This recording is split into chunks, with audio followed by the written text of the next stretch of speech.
Monday,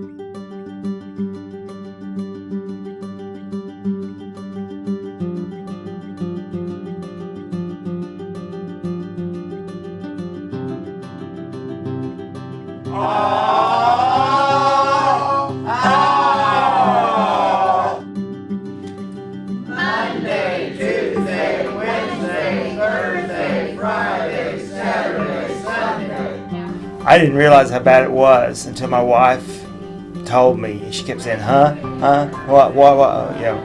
And after I started this, she quit doing that quite so much. She still has to remind me to speak up. I'm a choir director at church, and my choir couldn't understand me. I even had to wear a microphone, and that made matters worse because it would muffle the sound, and they'd ask me to repeat myself. I had to be very careful about the groups that I was in. I was at a luncheon in Tulsa, and there was 8 people, and I knew every one of them sitting around the table, and I was hesitant to even say anything because I didn't want to have to repeat myself. And I found myself having to speak over.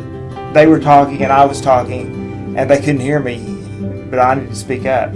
So, when you were going through the treatment program, what changes did you notice happening from the start of your 4-week treatment towards the end of your treatment? Well, for one thing, I noticed that I speak louder now, but it's also an effort, and I have to make myself consciously do it all the time. Right. And I've also noticed that in my speech, things that I hear that I ask my wife, and do you hear me slurring my speech? But that's usually when I'm tired, and it's not quite as bad now as it used to be. And I try to slow down.